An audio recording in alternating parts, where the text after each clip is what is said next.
ដើម្បីទទួលបានព័ត៌មានថ្មីៗប្រចាំថ្ងៃសូមចុច Subscribe ហើយចុចលើសញ្ញារូបកណ្ដឹងសូមអរគុណបាទលោកនាងប្រិយមិត្តអ្នកស្ដាប់ជាទីមេត្រីសមាជិកសភាអូស្ត្រាលីស្នើឲ្យរដ្ឋាភិបាលអូស្ត្រាលីប្រាប់ទៅលោកនាយករដ្ឋមន្ត្រីហ៊ុនសែនឲ្យដកការគម្រាមវាយបាតុករវិញជាបន្ទាន់ព្រោះការគម្រាមកំហែងបែបនេះគឺបំពានសិទ្ធិសេរីភាពនិងលទ្ធិប្រជាធិបតេយ្យដែលប្រទេសអូស្ត្រាលីប្រកាន់ខ្ជាប់យ៉ាងម៉ឺងម៉ាត់បំផុតប៉ុន្តែមន្ត្រីនាំពាក្យទីស្តីការគណៈរដ្ឋមន្ត្រីមិនចាប់អារម្មណ៍ទៅនឹងប្រតិកម្មលើរឿងនេះទេព្រោះលោកយល់ថាសម្ដីគម្រាមរបស់លោកនាយករដ្ឋមន្ត្រីហ៊ុនសែនគឺជារឿងស្របច្បាប់បាទពីរដ្ឋធានី Washington លោកមួងណារ៉េតរាយការណ៍ព័ត៌មាននេះសមាជិកសភាអូស្ត្រាលីពីខាងគណៈបកពលករលោក Mark Butler បានថ្លែងសារធ្ងន់ធ្ងរតបទៅនឹងលោកនាយករដ្ឋមន្ត្រីហ៊ុនសែនដែលបានគម្រាមប្រព្រឹត្តអំពើហិង្សាទៅលើអ្នកតវ៉ាខ្មែរនៅអូស្ត្រាលីថ្លែងនៅក្នុងសារតាមរយៈវីដេអូឃ្លីបដែលផ្សាយតាមទំព័រ Facebook របស់លោកនៅថ្ងៃសុក្រទី23ខែកុម្ភៈនេះលោក Mark Butler ពន្យល់ប្រាប់ទៅលោកហ៊ុនសែនឲ្យយល់អំពីលទ្ធិប្រជាធិបតេយ្យនៅប្រទេសអូស្ត្រាលីដោយលោកបញ្ជាក់ថាប្រជាពលរដ្ឋខ្មែរអូស្ត្រាលីមានសិទ្ធិធ្វើបាតកម្មដោយសន្តិវិធីដោយគ្មានការគំរាមកំហែងណាមួយបានឡើយ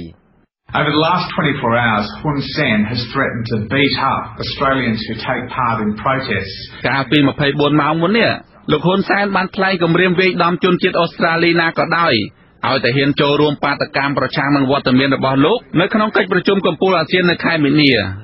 ការគម្រាមកំហែងបែបនេះគឺមិនអាចទទួលយកបានជាដាច់ខាតប្រជាពលរដ្ឋអូស្ត្រាលីបានសម្ដែងការមិនពេញចិត្តយ៉ាងខ្លាំងរួចទៅហើយចំពោះការបំផ្លាញលទ្ធិប្រជាធិបតេយ្យនៅកម្ពុជាដោយជាចាប់ប្រធានគណៈបកសង្គ្រោះជាតិលោកកឹមសុខាដាក់ពន្ធនាគារដោយផ្អែកលើការប្រឌិតបទចោទទៅលើរូបលោកដោយគ្រាន់តែលោកថ្លែងជាសាធារណៈនៅប្រទេសអូស្ត្រាលីកាលពីច្រើនឆ្នាំកន្លងទៅហើយនឹងការរំលាយគណៈបកប្រឆាំងនិងការធ្វើទុកបុកម្នេញលើប្រព័ន្ធផ្សព្វផ្សាយឯករាជ្យនិងអង្គការសង្គមស៊ីវិលជាដើមប្រជាពលរដ្ឋអូស្ត្រាលីពិតជាសម្ដែងការហួសចិត្តយ៉ាងខ្លាំងចំពោះទង្វើរបស់លោកហ៊ុនសែនដូច្នេះហើយទើបមានពលរដ្ឋខ្មែរជាច្រើននឹងចូលរួមតវ៉ាប្រឆាំងនឹងវត្តមានលោកហ៊ុនសែននៅខែមីនានោះខ្ញុំសូមផ្ញើសារនេះដោយផ្ទាល់ទៅលោកហ៊ុនសែនឲ្យលោកជ្រាបថាពលរដ្ឋអូស្ត្រាលីទាំងអស់មានសិទ្ធិបញ្ចេញមតិក្នុងការធ្វើបាតកម្មតវ៉ាដោយសន្តិវិធីដោយគ្មានការគំរាមកំហែងណាមួយនោះឡើយនេះគឺជាមូលដ្ឋានគ្រឹះដ៏រឹងមាំមួយនៃលទ្ធិប្រជាធិបតេយ្យនៅប្រទេសអូស្ត្រាលីដូច្នេះរដ្ឋាភិបាលអូស្ត្រាលីត្រូវតែបញ្ជាក់ឲ្យច្បាស់ទៅរបបលោកហ៊ុនសែនដើម្បីកុំឲ្យលោកហ៊ុនសែននៅមន្ទិលក្នុងរឿងនេះរដ្ឋាភិបាលអូស្ត្រាលីត្រូវប្រាប់ទៅលោកហ៊ុនសែនថាការគំរាមកំហែងបែបនេះមិនអាចទទួលយកបានជាដាច់ខាតហើយជាការចាំបាច់បំផុតដែលលោកហ៊ុនសែនត្រូវតែដកការគំរាមវាយបាតុករនេះទៅវិញជាបន្ទាន់ And how important it is that they be retracted immediately. កាលពីថ្ងៃទី21ខែកុម្ភៈលោកហ៊ុនសែនបានថ្លែងសារគម្រាមយ៉ាងហិង្សានៅចំពោះមុខកម្មកររោងចក្រកាត់ដេររាប់ពាន់នាក់នៅឯសង្កាត់ទឹកថ្លាខណ្ឌសែនសុខរាជធានីភ្នំពេញលោកខឹងសម្បាទៅនឹងប្រជាពលរដ្ឋខ្មែរអូស្ត្រាលីដែលគ្រោងធ្វើបាតកម្មប្រឆាំងទៅនឹងវត្តមានរបស់លោកដែលគ្រោងទៅចូលរួមប្រជុំពិសេសអាស៊ានអូស្ត្រាលីលោកហ៊ុនសែនព្រមមានមិនអត់ឱនឲ្យជាដាច់ខាតជនណាក៏ដោយឲ្យតែហ៊ានតវ៉ារហូតហ៊ានធ្វើរូបទីងមងតំណាងរូបលោកហើយហ៊ានដុតរូបទីងមងនោះចោលបើហ៊ានលោកនឹងតាមធ្វើបាបដល់ណាក៏ហ៊ានដែរសូមប្រាំទៅអាអ្នកត្រៀមធ្វើបាតកម្មបើហ៊ានតែធ្វើរូបហើយដុតរូបច្បាស់ជាមានរឿងហើយខ្ញុំប្រព្រឹត្តទៅនឹងបើហ៊ានតែធ្វើរូបអីទីវោរូបខ្ញុំយកទៅរត់អញតាមវាយដល់ផ្ទះហើយប្រាប់ហើយអានេះយើងច្បាស់សិទ្ធិរបស់ឯងមានបើសិទ្ធិតែឯងមានសិទ្ធិដុតគេមានសិទ្ធិវាយតែឯងមានតោះហើយអានឹងសិទ្ធិទៅសិទ្ធិមកតែឯងប្រើដល់ហិង្សាលើឯងរូបកាយគេហើយណាឯងចាត់ទៅថានឹងរូបតែហើយយកទៅដុតតាមដល់ផ្ទះអត់ទេកបួចយករបស់សារគម្រាមនេះក៏រងប្រតិកម្មយ៉ាងចាស់ដៃពីនាយកប្រចាំតំបន់អាស៊ីនៃអង្គការឃ្លាំមើលសិទ្ធិមនុស្សអន្តរជាតិ Human Rights Watch គឺលោក Brad Adams ដែលលោកបានចាត់ទុកសម្ដីរបស់លោកហ៊ុនសែនថាឆ្លោះបញ្ចាំងឲ្យឃើញពីភាពជាអ្នកដឹកនាំបែបជាជើងកាងដ៏កាចសាហាវនិងគ្រោះថ្នាក់បំផុតដែលប្រជាពលរដ្ឋខ្មែរនៅអូស្ត្រាលីនិងប៉ូលីសអូស្ត្រាលីមិនត្រូវឲ្យរួចខ្លួននោះឡើយNow Cambodians living in Australia could file a police complaint against Hun Sen, saying that he has threatened violence against them. ពេលនេះដល់ពេលដែលប្រជាពលរដ្ឋខ្មែរនៅអូស្ត្រាលីអាចដាក់ពាក្យប្តឹងលោកហ៊ុនសែនទៅស្ថាប័នអូស្ត្រាលីរឿងលោកហ៊ុនសែនគំរាមប្រើអំពើហិង្សាទៅលើពួកគាត់ក្នុងពេលជាមួយគ្នានេះដែរអាជ្ញាធរអូស្ត្រាលីត្រូវតែចាត់ការទៅលើរឿងនេះឲ្យបានខ្លាំងក្លាបំផុត Australian authorities would have to take that very seriously. ទោះជាយ៉ាងនេះក្តីមន្ត្រីនាំពាក្យរបបលោកហ៊ុនសែនមិនចាប់អារម្មណ៍ទៅនឹងប្រតិកម្មទៅនឹងសារគំរាមរបស់លោកហ៊ុនសែននេះទេព្រោះលោកចាត់ទុកថាជាសិទ្ធិសេរីភាពនៅក្នុងការបញ្ចេញមតិរបស់អ្នកទាំងនោះលោកផៃស៊ីផានបានប្រឹងការពារសម្ដីរបស់មេកាយរបស់លោកហើយចាប់ទៅជាសំណួរទៅវិញថាបើចោទថាសម្ដីលោកហ៊ុនសែនដែលថានឹងវាយបាតកោដល់ផ្ទះថាជាអំពើហិង្សាចុះការដុតរូបលោកហ៊ុនសែនវិញមិនហិង្សាទេឬយ៉ាងម៉េចចំណែកឯពលរដ្ឋអូស្ត្រាលីឯណោះក៏ហួសចិត្តទៅនឹងសម្ដីលោកហ៊ុនសែនខ្លាំងណាស់ដែរតំណាងរាស្ត្រអូស្ត្រាលីដើមកំណើតខ្មែរលោកហុងលីនហៅលោកហ៊ុនសែនថាអាក្រក់ជាងសត្វដេរឆានទៅទៀតលោកអះអាងថាលោកនិងពលរដ្ឋខ្មែរអូស្ត្រាលីដទៃទៀតកំពុងតែប្រមូលភស្តុតាងនិងបកប្រែសម្ដីលោកហ៊ុនសែន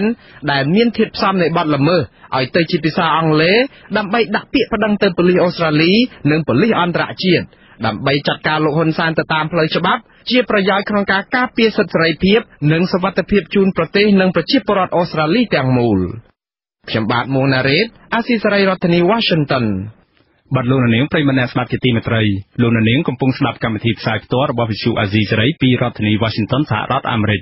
បាទក្រុមសមាជិកសភាអាស៊ានដើម្បីសិទ្ធិមនុស្សហៅកាត់ថា APHR នៅថ្ងៃសុក្រទី23កុម្ភៈនេះអះអាងថាការបោះឆ្នោតព្រឹទ្ធសភាខាងមុខនេះនឹងមិនអាចចាត់ទុកថាមានសភាពស្របច្បាប់នៅឡើយតាមលក្ខណៈប្រជាធិបតេយ្យបាននោះទេអង្គការនេះសង្កត់ធ្ងន់ថានេះគឺដោយសារតែការរំលាយគណៈបព្វប្រឆាំងដ៏ធំជាងគេគឺគណៈបក្សសង្គ្រោះជាតិនិងការរឹតបន្តឹងសិទ្ធិសេរីភាពជារួមនៅក្នុងប្រទេសកម្ពុជាជាបន្តបន្ទាប់ក្នុងរយៈពេលប្រមាណឆ្នាំចុងក្រោយនេះ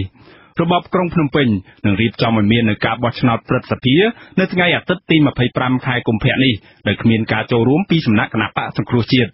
ប្រធានក្រុមសមាជិកសភាអាស៊ានដើម្បីសិទ្ធិមនុស្សលោក Charles Santiago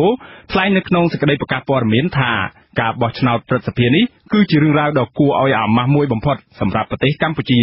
លោកថាលោកនាយករដ្ឋមន្ត្រីហ៊ុនសែនបានផ្លាស់ប្តូរក្រឹតក្រមនៃការប្រកួតប្រជែងតាមរយៈការបោះឆ្នោតដោយស្មារតីឲ្យទៅជាស្ថានភាពប្រកួតប្រជែងមួយដែលធ្វើឲ្យស្ថាប័នព្រឹទ្ធសភាមិនអាចក្លាយជាស្ថាប័នដែលឆ្លុះបញ្ចាំងពីឆន្ទៈពិតប្រាកដរបស់ប្រជាពលរដ្ឋខ្មែរបានឡើយលោកបន្តថាស្ទើរតែប្រកាសទៅហើយដែលគណៈបកប្រជាជនកម្ពុជានឹងទទួលជ័យជំនះទាំងស្រុងនៅក្នុងការបោះឆ្នោតនេះហើយថាក្តីសង្ឃឹមណាមួយដែលចង់ឲ្យស្ថាប័នព្រឹទ្ធសភានេះលែងក្លាយជាស្ថាប័នដែលរងចាំតែប្រថាប់ត្រានោះគឺបានរលាយសាបសូន្យបាត់អស់ទៅហើយក្រុមសមាជិកសភាអាស៊ានដើម្បីសិទ្ធិមនុស្សម្នាក់ទៀតនិងជាសមាជិកសភាហ្វីលីពីនលោក Tom Villeran ថ្លែងថាការបោះឆ្នោតព្រឹទ្ធសភានេះគឺគ្មានអ្វីក្រៅតែជាការប៉ុនប៉ងរបស់គណៈបកកណ្ដាលអំណាចគឺគណៈបកប្រជាជនកម្ពុជាក្នុងការដណ្ដើមយកការគ្រប់គ្រងស្ថាប័នមួយនេះតាមរយៈអំពើនៃការលួចប្លន់ផ្នែកនយោបាយយ៉ាងកក្លឿនបាត់អង្គការដដែលនេះរិះគន់ថាស្ថាប័នព្រឹទ្ធសភានៅកម្ពុជាគ្រាន់តែជាស្ថាប័នដែលរំលឹកឲ្យគេឯងឃើញពីការដែលប្រទេសកម្ពុជាធ្លាក់ផុងចូលកាន់តែជ្រៅទៅក្នុងរបបផ្ដាច់ការទាំងស្រុងតែប៉ុណ្ណោះបាទលោកនាងប្រិយមិត្តអ្នកស្ដាប់ជាទីមេត្រីសហព័ន្ធខ្មែរអូស្ត្រាលីសាជីវកម្មនៅក្នុងប្រទេសអូស្ត្រាលីអំពាវនាវឲ្យពលរដ្ឋខ្មែរដែលរស់នៅក្នុងប្រទេសអូស្ត្រាលីជួយចូលរួមផ្ដល់ជាកម្លាំងចិត្តនិងថវិកាដើម្បីជួយដល់អ្នកស្រីប៊ូរចនាភរិយារបស់លោកបណ្ឌិតកែមលីនិងកូនទាំង5នាក់របស់លោកក្នុងការកសាងជីវភាពនៅលើទឹកដីថ្មីនៃប្រទេសអូស្ត្រាលីនេះពិធីស្វាគមន៍ដែលនឹងប្រព្រឹត្តរៀបចំឡើងនៅថ្ងៃសៅរ៍ទី24ខែកុម្ភៈស្អែកនេះក៏នឹងមានការថ្លែងការណ៍ពីប្រធានសហព័ន្ធខ្មែរអូស្ត្រាលីអភិបាលក្រុង Greater Dandenong និងជាប្រធានសមាគមខ្មែរប្រចាំរដ្ឋ Victoria តំណាងរាស្ត្រគណៈបព្វប្រឆាំងនៃរដ្ឋសហព័ន្ធនិងអ្នកស្រីប៊ូរចនាផងដែរចំណែកស្ថាបនិកបណ្ដាញព្រះសង្ឃឯករាជ្យព្រះដេចគុណបុត្របន្ទិញស្នើឲ្យពលរដ្ឋខ្មែរគ្រប់ទិសទីបរិច្ចាគប្រាក់ក្នុងម្នាក់$1ដល់គ្រួសារលោកបណ្ឌិតកែមលីព្រះដេចគុណយល់ថាយុទ្ធនាការប្រមូលថវិកានេះនឹងអាចចាប់ផ្ដើមធ្វើឡើងនៅក្នុងថ្ងៃបុណ្យគម្រប់ខួប2ឆ្នាំនៃការបាញ់សម្លាប់លោកបណ្ឌិតកែមលីនិងមានគណៈកម្មការគ្រប់គ្រងថវិកាត្រឹមត្រូវហើយអាត្មាគ្រាន់តែធ្វើមធ្យមភាគថា2លាននេះគុណនឹង$1វាស្មើនឹង2លាន ពីលៀនយើងគិតថាចំណាយទៅលើផ្ទះសម្បែងអស់ 50,000 ចុះសំរួមឲ្យស្អាតមកស្អាតផ្ទះបណ្ឌិតបណ្ដោយផ្ទះវីរៈជនបណ្ដោយ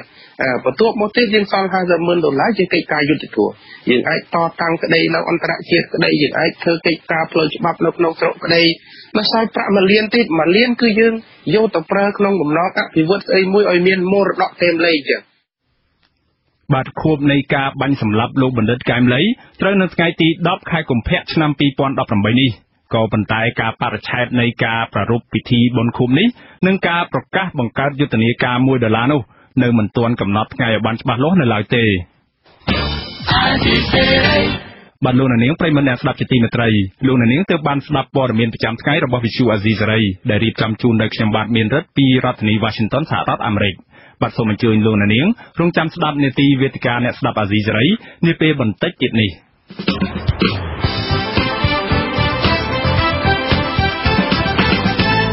បាទលោកនាងជាទីមេត្រីជាបន្តទៅទៀតនេះគឺជានាទីវេទិកាអ្នកស្ដាប់វិទ្យុអាស៊ីសេរី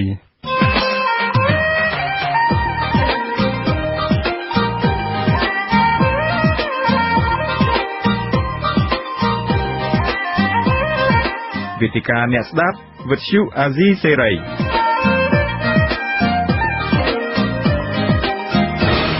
បាទជាថ្មីម្ដងទៀតខ្ញុំបាទមានរិទ្ធសូមជម្រាបសួរប្រិយមិត្តអ្នកស្ដាប់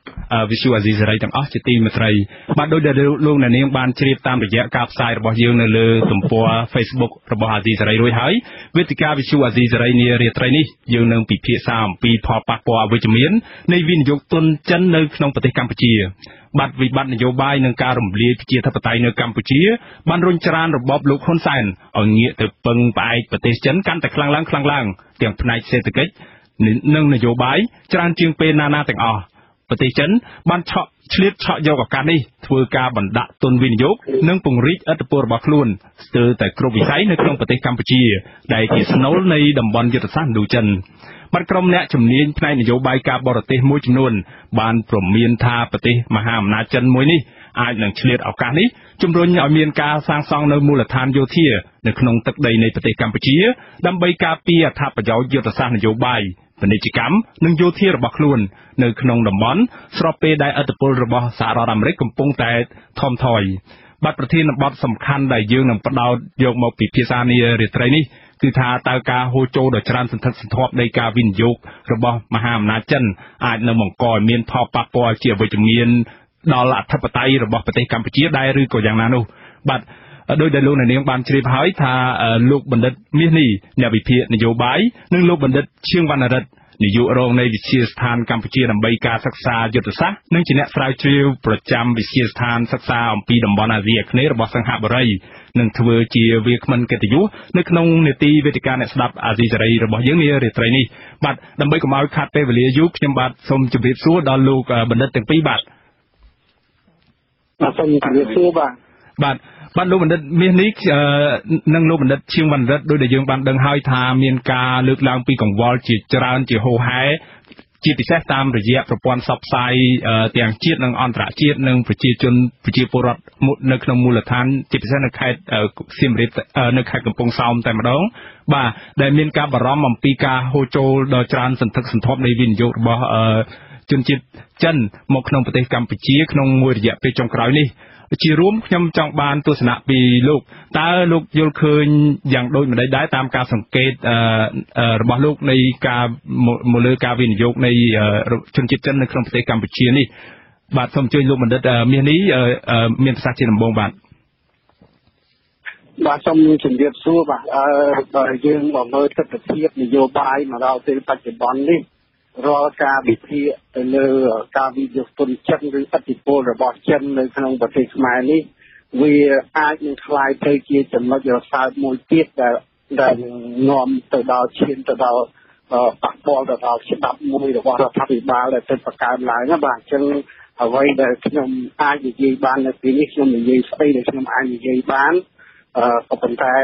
យើងមិនអាចនិយាយឲ្យស៊ីជម្រៅទៅដល់ការពិត 100% ទេបាទវាមែនទែនទៅបាទព្រោះវាកំពុងតែคล้ายទៅជាចំណុចរសើបដោយរដ្ឋាភិបាលកម្ពុជានេះហាក់ដូចជាកំពុងតែអបអរសាទរនៅស្អីដែលចិនបានជួយមកណាបាទក៏ប៉ុន្តែបើយើងមើលពី អ្វីដែលវាកើតឡើងនៅក្នុងរយៈពេលវាថា5ឆ្នាំចុងក្រោយនេះយើងឃើញថាអ្វីដែលជាបំណងដែលយើងឃើញរបស់ចិនមកលើប្រទេសកម្ពុជាហាក់ដូចជាមិនបានស៊ីស្របគ្នា 100% ជាមួយស្អីដែលរដ្ឋាភិបាលកម្ពុជាបំណងចង់បានទេបើយើងមើលចិនយើងដឹងថាចិនពីដើមនៅក្នុងតំបន់អាស៊ីចិនមានគំនិតតែវិធីតាក់ទងនឹងសេដ្ឋកិច្ចយុទ្ធសាស្ត្រសម្រាប់សេដ្ឋកិច្ចនេះក៏ប៉ុន្តែសម្រាប់ប្រទេសកម្ពុជាមួយយើងមើលតំណងដូចជាកំពុងតែពង្រីកសេដ្ឋកិច្ចទាំងវិស័យយោធាបាទយើងឃើញថាមានចំណងយោធាអីហ្នឹងក៏កាន់តែកើនឡើងដែរនៅក្នុងរយៈពេលប្រហែលឆ្នាំថ្មីនេះបាទហើយបើយើងមើលអំពីថាហេតុអីបានជាខ្មែររដ្ឋាភិបាលកម្ពុជាហើយនឹងចិនហ្នឹងត្រូវបានចាប់ដៃរឹងមាំហ្នឹងគឺយើងមើលទៅគឺចាប់ដើមខ្លាំងមែនទែនគឺក្រោយពេលដែលការបោះឆ្នោតនៅក្នុងឆ្នាំ2013ហើយចូលមកដល់2017នេះ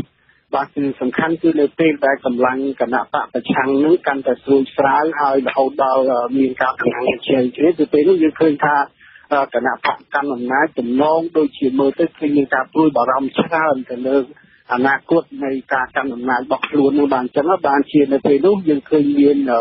ការចោទប្រកាន់ទៅលើសហរដ្ឋអាមេរិកហើយទៅចាប់ដៃជាមួយនឹងចិនណាបាទហើយយើងមើលទៅហេតុនេះបានជារដ្ឋាភិបាលត្រូវការចោទប្រកាន់ទៅសហរដ្ឋអាមេរិកព្រោះក្នុងជំនួយបរទេសការបរទេសទាំងអស់មកស្រុកខ្មែរហ្នឹងសម្រាប់សហរដ្ឋអាមេរិកហើយនិងសហគមន៍អឺរ៉ុបនេះគឺគេជួយភាគច្រើនមកលើផ្នែកខាង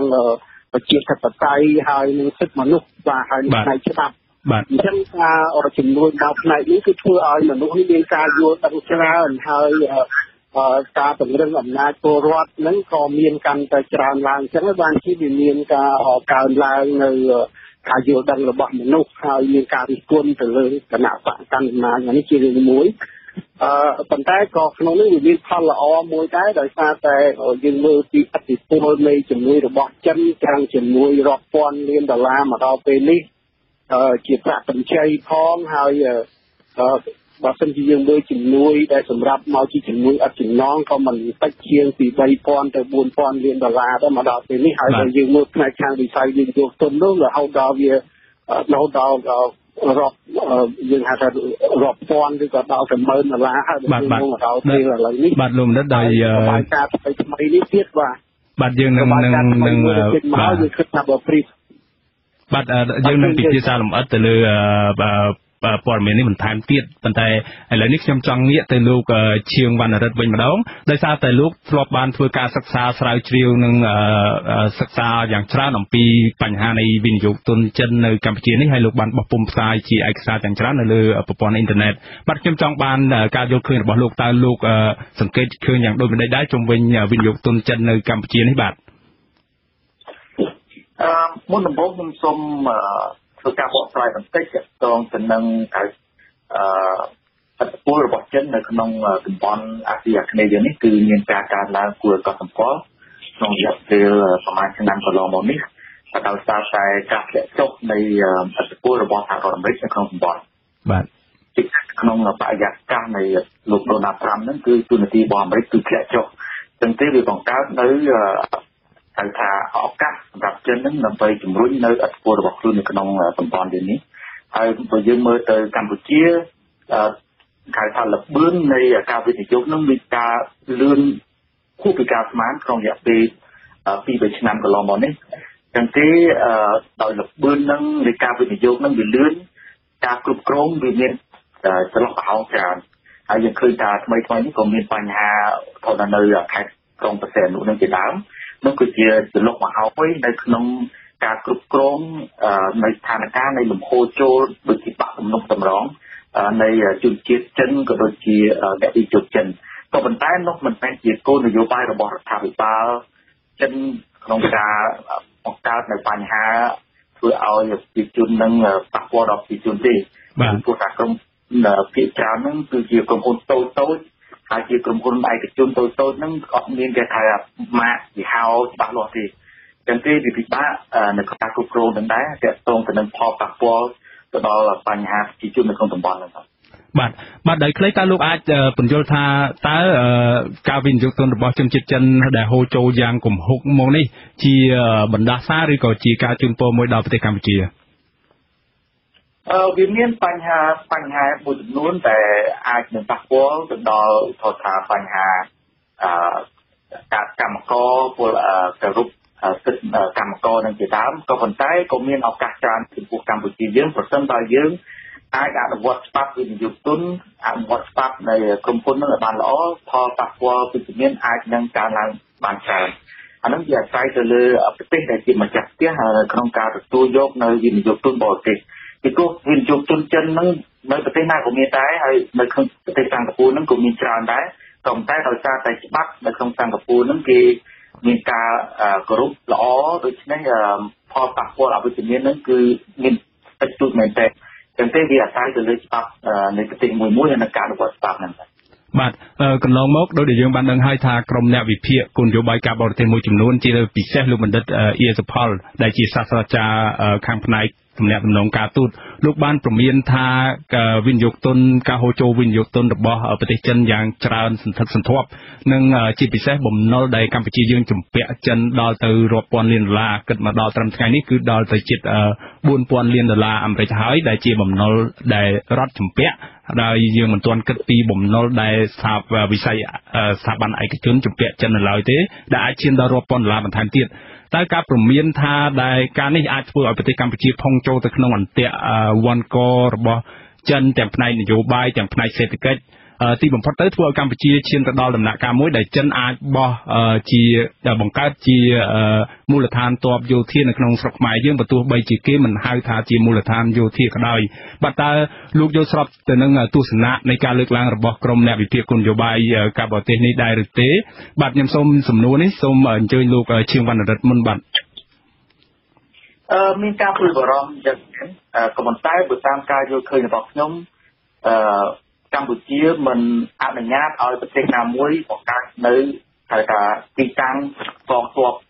នៅក្នុងទឹកដីរបស់ខ្លួនទេអានឹងគឺជារដ្ឋធម្មនុញ្ញរបស់កម្ពុជាហើយកម្ពុជាក៏មិនមែនទៅថាដល់ថ្នាក់លងខ្លួនឬក៏ជាប់អន្ទាក់នៃប្រទេសណាមួយដើម្បីផ្ដល់នៅទីតាំងភូមិសាស្ត្រជាយោធាដើម្បីជាការគម្រាមកំហែងទៅដល់ប្រទេសណាមួយនៅក្នុងតំបន់ហ្នឹងទេអញ្ចឹងខ្ញុំគិតថាវត្តមានហៅថាកងទ័ពរបស់បរទេសនៅកម្ពុជាគឺថាពិបាកនឹងទៅរួចពីព្រោះថាវាមិនស្របតាមធម្មនុញ្ញរបស់កម្ពុជា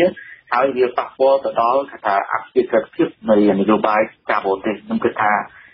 នោះគឺជាបញ្ហាមួយដែលពិបាកនឹងទៅបាទបន្ថែមពីលើនេះយ៉ាងខ្លីបន្តិចលោកបណ្ឌិតឈៀងវណ្ណរិទ្ធខ្ញុំចង់សួរថាតើកម្ពុជាអាចនិយាយថាទេបានទេទៅកាន់ប្រទេសចិននៅពេលដែលចិននៅឧទាហរណ៍ថានាវាចម្បាំងចិនចូលមកសម្ចរនៅកម្ពុជាអាចនិយាយថាទេបានដែរទេអាចបដិសេធបានដែរទេបាទបើសិនបើយើងទទួលបាននៅវិនិយោគយ៉ាងច្រើនយ៉ាងដូចនេះនាវាចម្បាំងក្នុងករណីគេថា port call គេ goodwill visit អាហ្នឹងកម្ពុជាកន្លងទៅក៏ទទួលទាំងជប៉ុនទាំងឥណ្ឌាទាំងអាមេរិកទាំងចិននឹងដែរហើយថ្មីៗដូចជាមានសមយុទ្ធជាមួយវៀតណាមនៅក្នុងដែនទឹកអាកាសរបស់ Thailand នឹងដែរចឹងទេបើលក្ខណៈគេ port call អត់មានបញ្ហាអីទេខ្ញុំថាកម្ពុជាទទួលនៅនាវាចម្បាំងនៃបណ្ដាប្រទេសផ្សេងៗហើយឥណ្ឌាឃើញថាកំពុងតែពង្រឹងនៅឥទ្ធិពលនៅក្នុងតំបន់នេះដែរហើយជប៉ុននឹងក៏យ៉ាងដែរអញ្ចឹងទេខ្ញុំគិតថាការមកទស្សនកិច្ចជាលក្ខណៈលុះធរណាមួយធ្វើការណាមួយក្នុងរយៈពេលខ្លីក៏និយាយចម្បាំងមកចុះចតនៅកម្ពុជាគឺជាបញ្ហាធម្មតាទេមិនមែនជាទីតាំងគេថា military base មិនមែនជាមូលដ្ឋានកងទ័ពនោះទេបាទសូមអរគុណលោកបណ្ឌិតឈៀងវណ្ណរិទ្ធបាទខ្ញុំសូមងាកទៅលោកបណ្ឌិតមាសនេះវិញម្ដងចំពោះសំណួរដដែលនេះលោកបណ្ឌិតមាសនេះតើលោកក្រោយពីបានធ្វើការសិក្សាស្រាវជ្រាវនិងទំនាក់ទំនងជាមួយប្រជាពលរដ្ឋនៅមូលដ្ឋានតាមតំបន់មួយចំនួនលោកបណ្ឌិតមើលឃើញថាឥទ្ធិពលរបស់ចិនដែលកាន់តែបង្កើនឡើងកាន់តែខ្លាំងឡើងពីមួយថ្ងៃទៅមួយថ្ងៃនេះអាចនឹងធ្វើបង្កឲ្យមានផលប៉ះពាល់ដល់អធិបតេយ្យស្រុកខ្មែរជាពិសេសនៅលើវិស័យយោធានេះតែម្ដងដែលចិនចង់ឲ្យមានឥទ្ធិពលកាន់តែបន្ថែមទៀតហ្នឹងតើលោកយល់ស្របទៅនឹងទស្សនៈរបស់ក្រមអ្នកវិភាគគោលនយោបាយការបរទេសមួយចំនួនដែលខ្ញុំបានលើកឡើងពីខាងមុននេះដែរឬទេបាទ Bởi khi chấp ở rộng tích được phát lô và văn rất để bạn được là câu ấy để bạn chạy những cái rốt hạ thông một nông như thế khi mấy trăm cái rốt hạ thông một nông tôi sẽ gọi năm mà có một tất cả dương liên rốt hạ thông một nông dây kia đá dương mình ăn ngáp ở bỏ cái nam mà tăng tí tăng tốt được không sạch dưới đó tại sao tại vì cái dương chỉ là cái nuôi tôm nên chỉ là cái tí thông bản chân tí khác dương tập luôn ai ăn bàn đấy khi mấy trăm không tôi sẽ gọi năm học sạch để thì học làm báo bây giờ tí cho một phát thì liên lạc khăn mút ở đó khắp đi làm sai dương từ lúc đang tại nhà ở con chọt việc không muốn mau tăng thì dần người người con chọt nó lên được tất đây bao nhiêu sách đây hàng sẽ cùng hai trên hàng xoay riêng hàngกับปูcha nàyนี่คือยืมสันทัดสันทอดนะแต่ยึดกองกับน้องมาตังไหนบางจังอันนี้เยอะใส่จะได้จุดพอบางรัฐบาลมูลที่เป็นแต่ใดยืนต้นแต่เป็นเลยถ้ารัฐบาลมันยังมีใจที่มันจังยืนยังมันมีการคุยบาลานใดเนี่ยแต่ออกลูกคอวีมันการได้ยืนใกล้จะตามมือต่อแต่ที่ถ้ารัฐบาลยืนอาจจะตัวบานที่ตัวมวยหนึ่งอภิปรายบอกเช่นที่ฮอแต่แบบเส้นเชียสถานเพียรโยเทียในคลองดับบอลที่เส้นสมอคลองชงสมานในคลองก็สมบชินนังเวียนมันใส่ลายสายเนาะแต่ที่ยืนมันใส่ตัวอภิปรายไอ้ได้ที่แบบเส้นเชียในคลองขลักที่สักได้แต่ที่ในจุดยืนคือเวียดนามที่บ้านนี้เราชอบเป็นฟอนเป็นตัวอย่างให้เขาเคยใช้คอที่มันเอาแล้วเอาแต่เอาเรื่องอาหารจันทร์ก็อภิปรายมาเลยที่ยืนบ้านถ้าอยากเป็นได้สำหรับแต่ที่ยืนนี้dương lô tây dương liên là cái hạt hạt chi chỉnh này thì thiết này rồi cũng như trái để ta tìm môi thì dương mình còn được này toàn đại thường ai nhưng mà không chạm thì trái trong chỉnh môi làm chay ba hai chàng đình dục tuần hoàn đại bàn chân vì bà sân chỉnh thì hai là thiết ấy cả làng tầm bấm nó ở vây đây thì cả tôi bảo làm bọc nhóm việc khai dương khai tây chia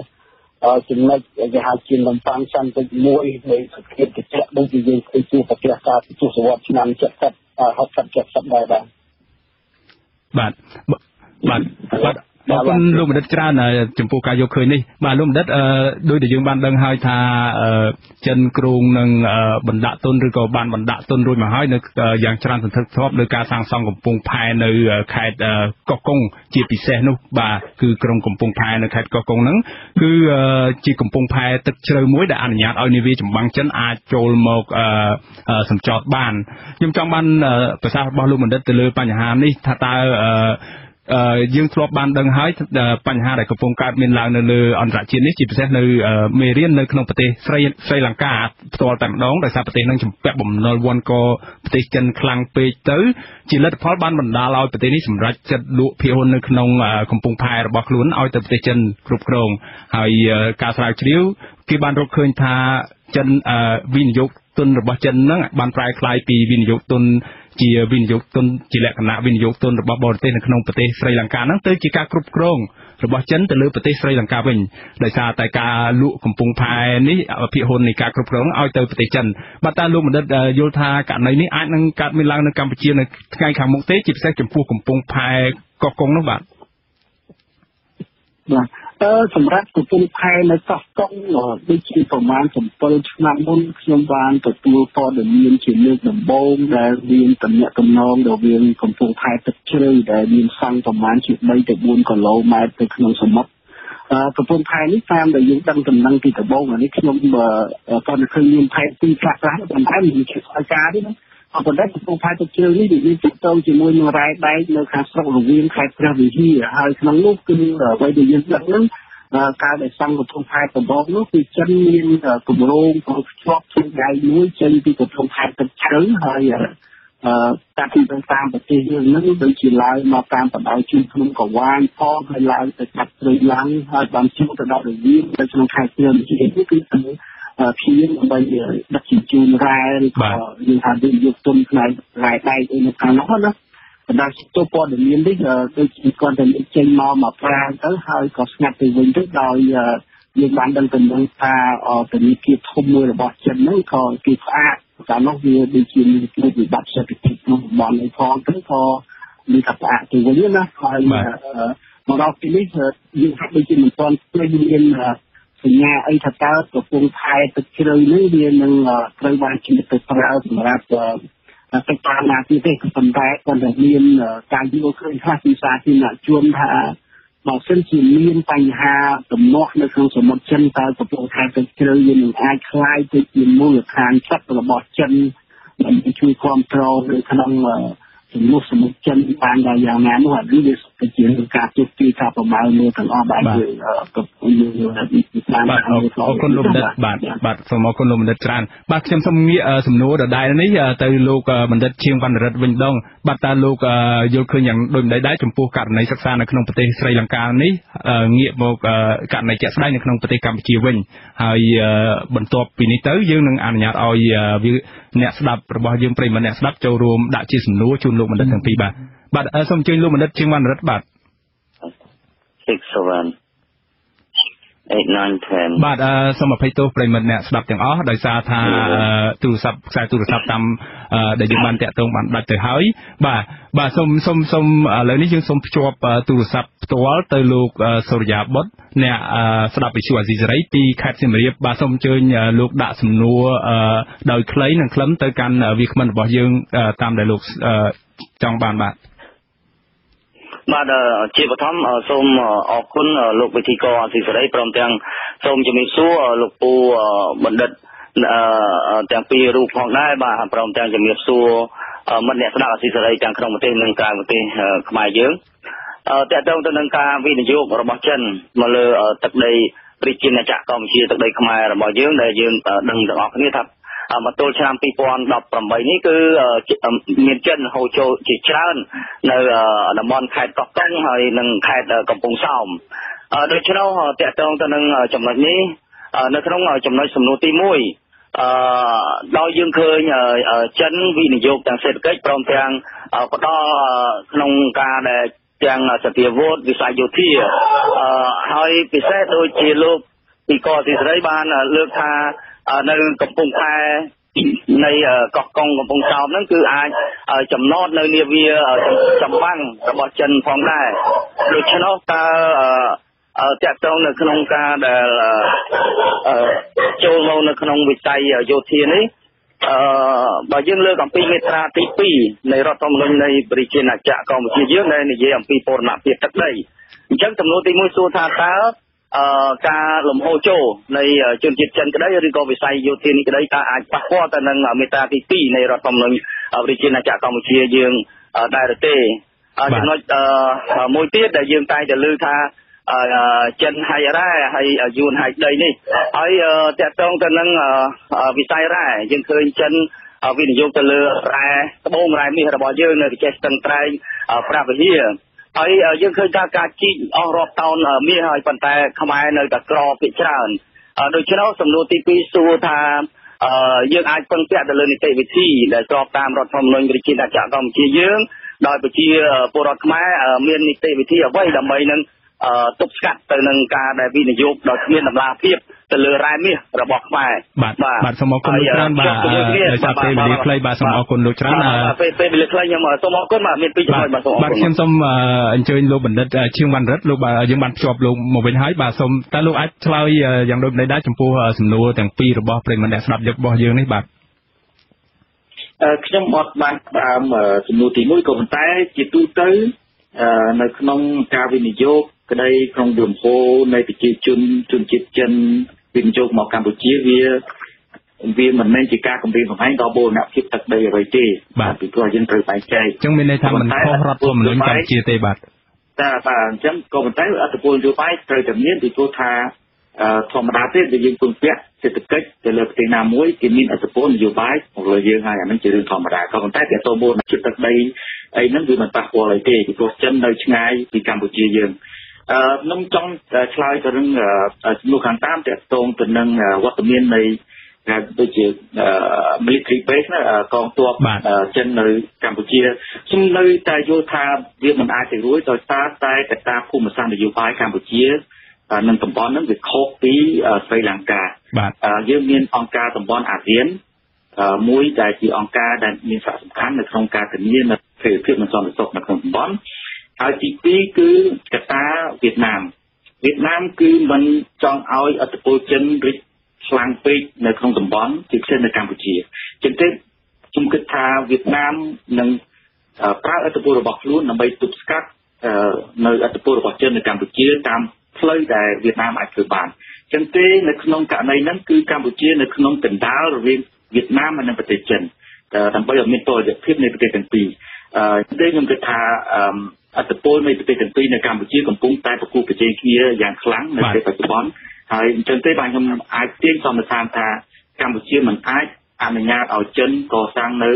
ទីតាំងកងទ័ពនៅកោះកុងបានបាទខ្ញុំចាប់អារម្មណ៍ជាមួយនឹងប្រសាសន៍របស់លោកបណ្ឌិតបាញ់មិញលើកឡើងពីកត្តាអាស៊ានកត្តាភូមិសាស្ត្រនយោបាយដែលផ្ដោតលើឥទ្ធិពលរបស់អាស៊ានហើយនិងវៀតណាមមកលើប្រទេសកម្ពុជានេះបាទដែលมันអាចធ្វើឲ្យដែលលោកអះអាងថានឹងมันអាចធ្វើឲ្យចិនពង្រីកឥទ្ធិពលផ្នែកយោធាណាមួយបានឡើយក៏ប៉ុន្តែមានការលើកឡើងថ្មីនេះថាចិនគ្រោងនឹងបណ្ដាក់ទុនវិនិយោគបង្កើតធ្វើជាប្រជែកមួយដែលកាត់ប្រទេសថៃភាគខាងត្បូងហ្នឹងយើងហៅថាប្រជែកនៅទន្លេក្រាដែលមានទឹកប្រាក់រហូតដល់ទៅជាង25 billion មានន័យថា25,000 លានដុល្លារអាមេរិកឯណោះដើម្បីធ្វើប្រជែកកាត់ទន្លេក្រានេះឥឡូវកំពុងតែសិក្សាតើបើសិនបើករណីនឹងទៅរួចវានឹងកែប្រែស្ថានភាពភូមិសាស្ត្រនៅក្នុងតំបន់អាស៊ីអាគ្នេយ៍ដីគោកជារួមតែម្ដងធ្វើឲ្យយើងប្រទេសថៃមានប្រជែកមួយកាត់តាមភ្ជាប់សមុទ្រឥណ្ឌាជាមួយនឹងមហាសមុទ្រប៉ាស៊ីហ្វិកទៅនឹងឈូងសមុទ្រថៃបាទដែលយើងហៅថាឈូងសមុទ្រថៃហ្នឹងដែលខ្មែរយើងក៏មានឆ្នេរកាត់តាមនឹងដែរពេលនោះក្រុមអ្នកវិភាគមួយចំនួនថាអាចនឹងធ្វើឲ្យរឿងរ៉ាវនេះប្រែប្រួលទៅវិញតើលោកយល់យ៉ាងដូចម្តេចដែរបាទបញ្ហាប្រជែកហ្នឹងតាមសិក្សាជាង10ឆ្នាំហើយពិភាក្សាជាង10ឆ្នាំហើយខ្ញុំគិតថាมันអាចទៅរួចទេពីព្រោះថាប្រទេសថៃធម្មតាគឺប្រទេសថៃប្រើនៅនយោបាយឲ្យថា bamboo diplomacy ចុងរុស្ស៊ីគឺប្រទេសថៃមិនចង់ងាកទៅប្រទេសណាមួយទេបាទអញ្ចឹងបើប្រទេសថៃអនុញ្ញាតឲ្យមានប្រជែកហ្នឹងបានថាថៃហ្នឹងងាកទៅរកប្រទេសចិនហើយអញ្ចឹងវាបាត់បង់នៅលំនឹងនយោបាយការបរទេសរបស់ខ្លួនខ្ញុំថាប្រទេសថៃមិនទៅអនុវត្តចឹងទេតែប្រទេសថៃនៅចង់ទំនាក់ទំនងល្អជាមួយអាមេរិកជាមួយជប៉ុនជាមួយឥណ្ឌានិងជាដើមបាទខ្ញុំសូមងាកសំណួរដដែលនេះទៅលោកបណ្ឌិតមាសនេះវិញហើយភ្ជាប់ជាមួយនឹងសំណួរប្រិមត្តអ្នកស្ដាប់យើងមុននេះគឺលោកសុរិយាបុត្រដែលលោកបារម្ភអំពីថាយួនឬក៏ប្រទេសវៀតណាមហ្នឹងហែកយកដីហើយលោកថាចំណែកឯចិនវិញហែកយករ៉ែហ្នឹងបាទហើយតើយើងមាននីតិវិធីតាមផ្លូវច្បាប់អីដើម្បីដោះស្រាយបញ្ហានេះទេបាទលោកបណ្ឌិតតើលោកបណ្ឌិតយល់ឃើញយ៉ាងដូចម្តេចដែរបាទជុំតាក់ទងនឹងបញ្ហានេះបាទសម្រាប់ខ្ញុំមិនមានទឹកជាយន្តខ្លាំងទេទៅលើអធិពលចិនព្រោះចិនបើយើងនិយាយពីការវិទីផ្នែកសេដ្ឋកិច្ចនេះគឺវាមិនមែនមានមកតែស្រុកខ្មែរយើងគឺនៅប្រទេសអ្នកមានដូចជាអូស្ត្រាលីនីវេឡង់អីក៏កំពុងតែប្រមូលអធិពលនៃការវិទីសេដ្ឋកិច្ចរបស់ចិនហ្នឹងក៏ជំនួយឬក៏វិនិយោគរបស់ចិនទៅប្រទេសនៅអាហ្វ្រិកហ្នឹងក៏មានច្រើនដែរបាទអញ្ចឹងសំខាន់បើសិនជាយើងប្រទេសយើងដែលរដ្ឋាភិបាលមានសមត្ថភាពគ្រប់គ្រាន់ក្នុងការស្រូបយកនៅផលប្រយោជន៍ទាំងអស់ហ្នឹងក៏ប៉ុន្តែកុំឲ្យខូចប្រយោជន៍នៅក្នុងប្រទេសរបស់ខ្លួនឯងកុំឲ្យពលរដ្ឋខ្លួនឯងរងទុក្ខដោយសារតែការពង្រីកនីតិរបស់សេដ្ឋកិច្ចចិននេះគឺវាល្អបើយើងទទួលស្គាល់ដែរថាថ្ងៃបើមិនមានជំនួយចិនក៏យើងមិនបានផ្លូវអីបានធ្វើដំណើរបានស្រុំដូចថ្ងៃដែរឬគាត់ថាយើងកន្លែងខ្លះវាធ្វើជាប់រហូតបាទហើយបើយើងមើលខាងវិស័យខាងនៃសន្តិភាពសេដ្ឋកិច្ចវិញហើយក៏ត្រូវការរស់ប៉ុន្តែនៅពេលដែលយើងធ្វើវិនិយោគទុនទទួលយកវិនិយោគទុនគេមកហើយយើងមិនបានធ្វើការសិក្សាជាមួយនឹងផលប៉ះពាល់ជាមួយពលរដ្ឋខ្លួនឯងនឹងឲ្យបានត្រឹមត្រូវទេដល់ពេលវិនិយោគទុនដាក់មកគឺវាធ្វើឲ្យមានទំនាស់រវាងពលរដ្ឋខ្លួនឯងជាមួយនឹងរដ្ឋាភិបាលហើយបើយើងមើលការដែលប៉ះពាល់ដល់ប្រជាប្រិយភាពរបស់គណៈបកកាន់អំណាចក្នុងរយៈពេលប្រហែលជា7-8 ឆ្នាំចុងក្រោយនេះក៏មួយថ្ងៃក៏ដោយសារតែការវិនិយោគទុនមួយចំនួនមិនថាតែចិនមិនថាតែវៀតណាមទេគឺការធ្វើវិនិយោគទុននេះដែលមិនបានសួរយោបល់អ្នកនៅក្នុងមូលដ្ឋានដែលទទួលរងផលប៉ះពាល់បាទអានេះវាសំខាន់ពីរឿងសមត្ថភាពរបស់រដ្ឋាភិបាលខ្លួនឯងនៅក្នុងការឈុតលេខដើម្បីទាញយកប្រយោជន៍ក៏ប៉ុន្តែក៏ត្រូវផ្ដោតនៅសមត្ថភាពនិងយុត្តិធម៌ដល់ពលរដ្ឋខ្លួនឯងដែរព្រោះយើងដឹងថាប្រទេសចិនជាប្រទេសកុម្មុយនីសបាទអញ្ចឹងគេកាលណាគេមកធ្វើវិនិយោគទុនគឺគេមិនសូវជិះគិតប្រមាណអំពីផលប៉ះពាល់ដល់ពលរដ្ឋទេអញ្ចឹងរដ្ឋាភិបាលនៃប្រទេសមួយដែលទទួលគេនឹងឯងត្រូវមានទូនាទីមួយជំរុញឲ្យ ក្រុមអ្នកវិនិយោគទុនពិចារណាឲ្យបានស៊ីជម្រៅទៅលើផលប៉ះពាល់ទៅដល់អ្នកមូលដ្ឋានឲ្យមានការសិក្សាឲ្យច្បាស់លាស់អានេះអាចជួយបានទេមិនមែនថាឲ្យតែចិត្តមកត្រូវតែវិញទៅវិញទៅតែតវ៉ាប្រឆាំងទេបើឲ្យយើងឃើញថាវៀតណាមប្រហែលឆ្នាំមុន 3-4 ឆ្នាំនេះក៏ជួបវិបត្តិដូចគ្នាដែរទេដោយសារតែវាមានទំនាស់រវាងពលរដ្ឋវៀតណាមហើយអ្នកវិនិយោគទុនចិនហ្នឹងរហូតដល់បានដេញមកហ៊ីចូលមកស្រុកខ្មែរយើងទៀតក៏តែវៀតណាមហើយក៏ពេលស្ងាត់ទៅវិញបាទតែនៅស្រុកយើងយើងកំពុងតែតាមមើលអំពីសមត្ថភាពរបស់រដ្ឋាភិបាលនៅក្នុងការបាទអរគុណលោកឈោមទៅលើអរគុណលោកអ្នកច្រើនបាទដោយសារឥឡូវយើងមានប្រិមិត្តជាច្រើនបានព្យាយាមតាក់ទងមកវិទ្យុអាស៊ីសេរីដើម្បីចូលរួមសាកសួរសំណួរឥឡូវខ្ញុំសូមផ្ដល់ឱកាសដល់ប្រិមិត្តអ្នកស្ដាប់អាស៊ីសេរីម្នាក់ទៀតគឺលោកសវណ្ណភូមិពីសៀមរាបបាទសូមជម្រាបសួរលោកបាទសូមដាក់សំណួរដោយខ្លីដោយសង្ខេបដល់អ្នកវាគ្មិនយើងទាំងពីររូបទៅដោយសារពេលវេលាខ្លីបាទខ្ញុំសូមជម្រាបសួរបាទជម្រាបសួរដល់អ្នកខិនទាំងពីររូបផងហើយនឹងជំរាបសួរដល់ជីវរដ្ឋខ្មែរទាំងអស់ដែលបានតាមដានទីសេរីទាំងអស់ផងខ្ញុំមានសំណួរតែមួយសំណួរទេខ្ញុំមានសំណួរច្រើនតែយើងដឹងពេលវេលាខ្លីសូមសំណួរទេតែតាមការស្ដាប់មកខ្ញុំសូមកាត់លេខដោយសារយើងដឹងថាប្រទេសចិននិងប្រទេសវៀតណាមគាត់កំពុងតែមានឥទ្ធិពលយើងដឹងឬច្រើនហើយចំពោះប្រទេសកម្ពុជាគាត់ដូចជាចង់ជ្រៀតចូលអញ្ចឹងប៉ុន្តែតើយើងចង់ដឹងថាតើប្រទេសទាំងពីរដល់ធ្វើអញ្ចឹងហើយតើប្រទេសកម្ពុជាយើងអាចមានអ្នកណាដែលអាចជួយបានដូចជាឥឡូវអន្តរជាតិឬក៏អាមេរិកឬក៏ប្រទេសណាដែលអាចជួយដើម្បីឲ្យយោបល់ឬក៏ដើម្បីឲ្យយើងរួចផុតពីការបៀតបៀនទាំងអស់នឹងបានទេបាទខ្ញុំសំទោសតែប៉ុណ្្នឹងបាទសូមអរគុណលោកសវណ្ណភូមិច្រើននៅសំណួរដ៏ល្អនេះបាទខ្ញុំសូមដាក់សំណួរនេះទៅលោកបណ្ឌិតឈៀងវណ្ណរិទ្ធផ្ទាល់តែម្ដងថាតើខ្មែរយើងគួរតែទៅពឹងប្រទេសណាឬក៏មេរៀនពីប្រទេសដទៃទៀតនៅក្នុងពិភពលោកនេះដើម្បីដោះស្រាយបញ្ហាផលប៉ះពាល់អវិជ្ជមាននេះហើយកែប្រែឲ្យខ្លាយទៅជាផលវិជ្ជមានវិញ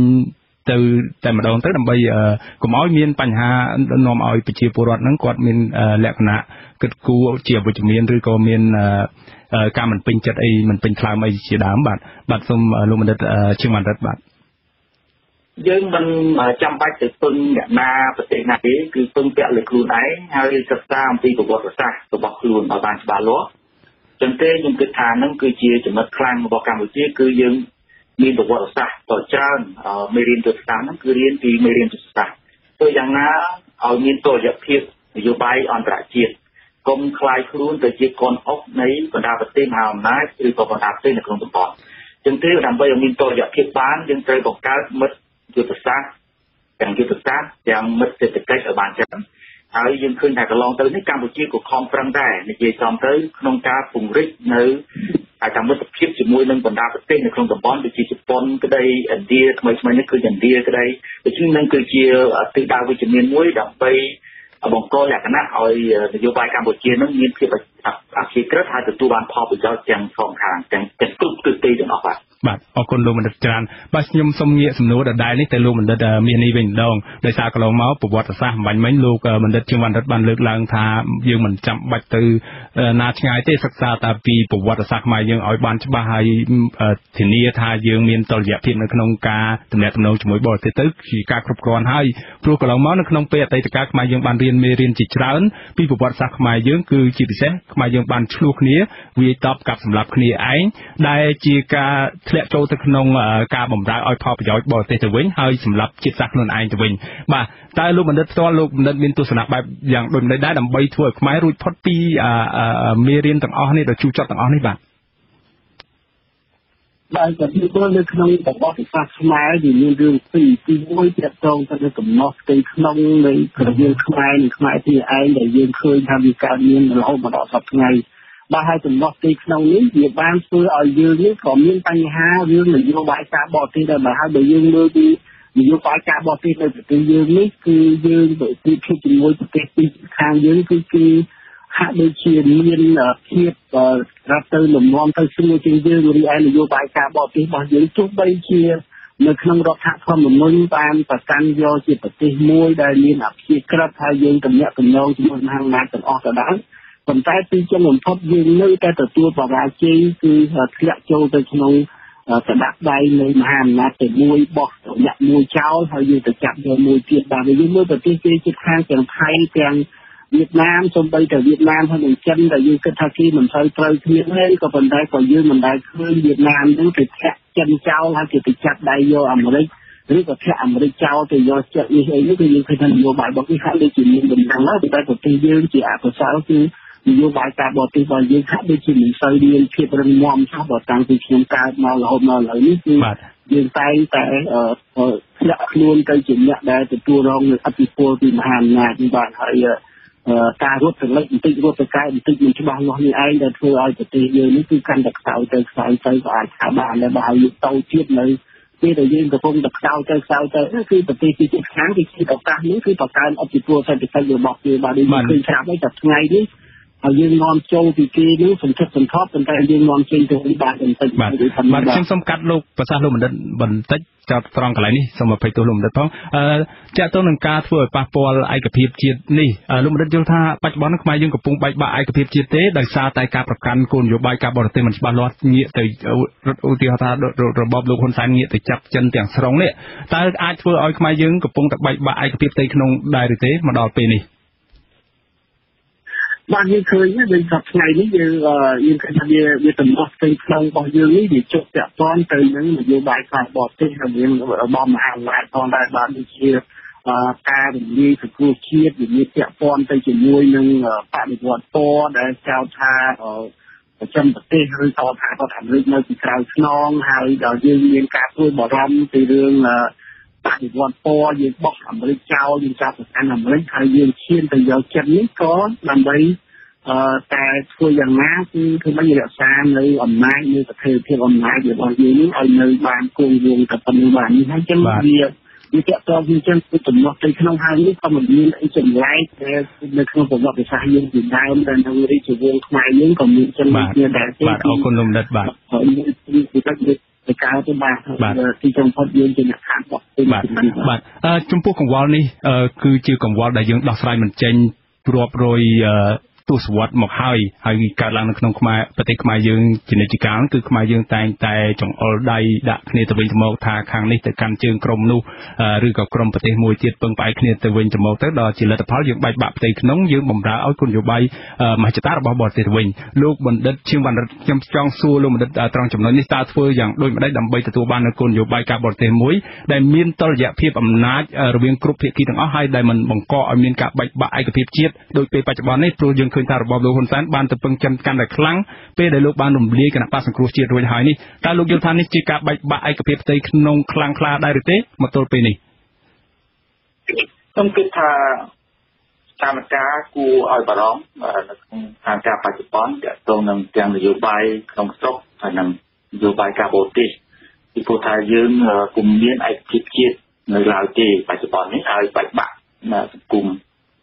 ចឹងទេធ្វើឲ្យនយោបាយការបរទេសក៏ដូចជាទូនាទីរបស់កម្ពុជាយើងក៏ប៉ះពាល់ដែរប្រសិនបើយើងពុំមានហៅថាឯកច្ឆន្ទជាតិមានគណៈបកនយោបាយផ្សេងចឹងទេដំណោះស្រាយគឺមានតែមួយទេគឺធ្វើយ៉ាងណាឲ្យបណ្ដាគណៈបកនយោបាយនឹងរួបរวมគ្នាពិភាក្សាគ្នាហើយនឹងតកតងនឹងគោលនយោបាយការបរទេសក្តីក៏ត្រូវពិភាក្សាគ្នាឲ្យមានឯកច្ឆន្ទភាពឲ្យធ្វើការរួមគ្នាក៏ប៉ុន្តែជាអកុសលស្ថានភាពបច្ចុប្បន្ននេះយើងពុំឃើញមានសញ្ញាណាមួយដែលអាចឈានទៅរកនៅការផ្សះផ្សាជាតិនៅឡើយទេបាទបានចឹងមានន័យថាលោកយកស្រាប់ថានឹងបច្ចុប្បន្នយើងកំពុងមានការបែកបាក់ជាតិដោយសារតែការទៅពឹងពាក់បរទេសរៀងៗខ្លួនពីក្រុមម្ខាងទៅក្រុមម្ខាងបាទអាចនិយាយចឹងក៏ប៉ុន្តែនិយាយចំទៅកត្តាផ្ទៃក្នុងជាកត្តាចំបាច់ចម្រងមិនមែនកត្តាខាងក្រៅទេគឺកត្តាខាងក្នុងយើងសំខាន់ណាស់បាទភាគីម្ខាងទៅពឹងពាក់អ្នកផ្សេងប្រទេសផ្សេងហ្នឹងទៅវាមិនជាការល្អទេបាទសូមអរគុណលោកបណ្ឌិតច្រើនដែលពេលវេលាខ្លីខ្ញុំចង់ដាក់សំណួរយ៉ាងខ្លីឲ្យជូនលោកបណ្ឌិតទាំងពីរដែរគឺតកតងនឹងយើងងាកមកលើខាងពលរដ្ឋវិញម្ដងក្នុងនាមជាពលរដ្ឋខ្មែរតើយើងគួរតែធ្វើដូចម្តេចនៅក្នុងស្ថានភាពដែលជាតិរបស់យើងកំពុងតែបែកបាក់ផ្ទៃក្នុងដោយសារតែបរទេសនេះបាទសូមលោកបណ្ឌិតទាំងពីរឥឡូវខ្ញុំងាកទៅលោកបណ្ឌិតមាសនេះមុនបាទសូមដោយខ្លីបាទបាទរឿងសំខាន់គឺខ្មែរយើងថ្មីពលរដ្ឋម្នាក់ៗយើងព្យាយាមតាមការមានការយល់ដឹងដល់ឲ្យយើងទៅកាត់មុខតែជាមួយនឹងគណៈបករៀងខ្លួនដល់ទៅកាលណាយើង កាប់មុខទៅនឹងគណៈបកយើងខ្លួនយើងលែងមើលឃើញអ្វីដែលជាកម្លាំងជាតិហើយយើងមើលឃើញតែប្រយោជន៍បករបស់យើងគឺហើយបើសិនជាបករបស់យើងនេះជាបកពួកនិយមជាគ្រួសារយើងទៀតមិនន័យថាអ្វីដែលយើងខំប្រឹងប្រែងក្រុមប្រឹងខានេះថាដល់ពេលតែប្រយោជន៍បកពួកនឹងគ្រួសាររបស់ពីប៉ុណ្្នឹងទៅបានហើយមួយទៀតក៏យើងឃើញយល់ដែរយើងមកពីសប្តាហ៍នេះអបោប្រជាធិបតេយ្យនេះគឺដូចជាបោះទៅបោះមកទេឥឡូវនេះយើងឃើញថាអ្នកប្រជាធិបតេយ្យនេះគឺចោទប្រកាន់គណៈបកកណ្ដាលអំណាចkhôngមិនបានអនុវត្តទៅតាមអធិបតេយ្យប៉ុន្តែបើយើងវិលមកមើលគណៈបកដែលប្រកាន់ជួនថាអ្នកជាអ្នកប្រជាធិបតេយ្យនេះក៏មិនសូវត្រូវគ្នាបើវា5ជួបគ្នាទៅ5បាទហើយគ្នាទៅវិញទៅឲ្យតែនេះជារឿងដែលយើងត្រូវគិតទាំងអស់គ្នាថាតើប្រជាធិបតេយ្យសិទ្ធិអត់វាដូចម៉េចបាទខ្ញុំបាទសូមធិបតេយ្យមកដល់ត្រូវចិត្តអស់តែបាទអរគុណលោកបណ្ឌិតខ្ញុំងាកសំណួរដដែលនេះទៅលោកបណ្ឌិតជាងវណ្ណរិទ្ធវិញដោយខ្លីបាទលោកយល់ថាពលរដ្ឋខ្មែរនឹងគួរតែធ្វើដូចបណ្ឌិតដែរក្នុងកលៈទេសៈដ៏លំបាកបែបនេះបាទគឺយើងនិយាយចំទៅគឺកុំគិតឬក៏កុំធ្វើអកប្បកិរិយាផ្អែកទៅលើអារម្មណ៍បានន័យថាលោកមានន័យយ៉ាងម៉េចដែរបាទអារម្មណ៍បានន័យថាអារម្មណ៍វាអត់មានជាលក្ខណៈ rational rational គឺមានលក្ខណៈ logic មានលក្ខណៈហេតុផលច្បាស់លាស់បើយើងធ្វើតាមអារម្មណ៍របស់យើងដូចមួយឆាវអញ្ចឹងទៅយើងអាចធ្វើឲ្យប្រទេសជាតិគ្រប់ថ្នាក់ទាំងអស់គ្នាអញ្ចឹងយើងត្រូវមាន rational ហើយមានការគិតនឹងជាលក្ខណៈវិទ្យាសាស្ត្របានច្រើនវិទ្យាសាស្ត្របានថាមានផុសតាងច្បាស់លាស់មានការគិតមាន logic ច្បាស់លាស់ហើយមិនជឿស្អីមួយហ្នឹងក៏ត្រូវមានសំណួរសួរថាតើព័ត៌មាននឹងពិតឬក៏មិនពិតមានហៅថា critical thinking ការគិតឲ្យមានស៊ីជម្រៅណាហើយយើងទៅនិយាយចំយើងរហ័សជឿនិយាយចំជួនគេខ្មែរយើងទៅរៀនរហ័សជឿឬព័ត៌មានស្អីមួយហ្នឹងគាត់ជឿអញ្ចឹងទេអាហ្នឹងក៏ជាគ្រោះថ្នាក់មួយដល់ការបែកបាក់សង្គមជាតិដែរបាទសូមដោយខ្លីពីលោកបណ្ឌិតជាបណ្ឌិតចុងក្រោយតើលោកបណ្ឌិតមានពាក្យពេចន៍អ្វីផ្ដាំផ្ញើដល់ថ្នាក់ដឹកនាំប្រទេសឬក៏ដូចជាថ្នាក់ដឹកនាំនយោបាយជាតិយើងដើម្បីកុំឲ្យមានការបែកបាក់ទេបាទបែកបាក់គ្នាគឺនិយាយចំគុំយកបញ្ហាបុគ្គលជាធំហើយយកបញ្ហាជាតិជាធំគុំយកបញ្ហាបកជាធំយកបញ្ហាជាតិជាធំហើយសូមឲ្យការគិតនឹងជាលក្ខណៈវិទ្យាសាស្ត្រមានផុសតាងនិងហេតុផលច្បាស់លាស់កុំប្រើអារម្មណ៍បាទអរគុណលោកបណ្ឌិតច្រើនខ្ញុំសូមផ្ដល់នាទីនេះ1នាទីជូនលោកបណ្ឌិតមាសនេះលោកបណ្ឌិតអាចផ្ដល់ជាអនុសាសន៍ខ្លះបាទដោយខ្លីបាទរឿងសំខាន់នៅក្នុងផ្នែកយើងនេះវារឿងធំបែបហ្នឹងគឺរឿងការចោទប្រកាន់នេះគឺរឿងការកាន់អំណាចយូរអីណាបើនៅប្រទេសខ្មែរយើងនេះខ្ញុំគិតថាអ្នកដឹកនាំមិនគួរព្យាយាមធ្វើការពង្រឹងនៅអំណាចអីយូរពេកទេបាទព្រោះយើងឃើញនៅក្នុងជីវិតរបស់ខ្ញុំតាំងពីទសវត្សរ៍ឆ្នាំ60មកអ្នកដឹកនាំទាំងអស់ដែលព្យាយាមការពារអំណាចរបស់ខ្លួនហ្នឹងគឺមិនមានអ្នកណាមួយទុកខ្លួនជាប់ទេបាទនៅក្នុងទសវត្សរ៍សម្ដេចតាទៅខំប្រឹងទីចុងផុតក៏គេទម្លាក់ព្រះអង្គចោលនៅក្នុងឆ្នាំ70ដល់ហើយរបបពុករុននៅក៏ត្រូវបានជាដេញចេញរបបខ្មែរក្រហមក៏ត្រូវបានជាដេញចេញដែរបាទអញ្ចឹងការឈានទៅរកការកាន់អំណាចយូរនៅក្នុងស្រុកយើងនេះហាក់ដូចជាមិនមែនជាច្រកមួយដែលធ្វើឲ្យពួកគាត់បានជោគជ័យទេបាទទីគាត់នឹងត្រូវទៅឈមជាមួយនឹងការផ្លាស់ប្ដូរបាទអរគុណលោកបណ្ឌិតច្រើនដោយសារយើងអស់ពេលវេលាទៅហើយបាទសូមអភ័យទោសលោកបណ្ឌិតផងយើងអស់ពេលវេលាទៅហើយខ្ញុំសូមអរគុណលោកបណ្ឌិតទាំងពីរគឺលោកបណ្ឌិតជាងវណ្ណរិទ្ធនិងលោកបណ្ឌិតមាននេះបានតែងតែចូលរួមនៅក្នុងកម្មវិធីផ្សាយរបស់អាស៊ីសេរីគ្រប់ពេលវេលាបាទសូមជូនពរលោកបណ្ឌិតទាំងពីរបានសុខភាពល្អបាទលោកនាងកញ្ញាប្រិមិត្តអ្នកស្ដាប់ជាទីមេត្រីកម្មវិធីផ្សាយរយៈពេល1ម៉ោងនៃវិទ្យុអាស៊ីសេរីជាភាសាខ្មែរនៅពេលនេះចប់តែប៉ុណ្ណេះយើងខ្ញុំសូមជូនពរដល់លោកនាងព្រមទាំងក្រុមគ្រួសារទាំងអស់ឲ្យជួបប្រកបតែនឹងសេចក្តីសុខចម្រុងចម្រើនកុំបីឃ្លានឃ្លាតឡើយខ្ញុំបាទមានរិទ្ធព្រមទាំងក្រុមការងារទាំងអស់នៃវិទ្យុអាស៊ីសេរីសូមអរគុណនិងសូមជម្រាបលាបាទរាត្រីសួស្តី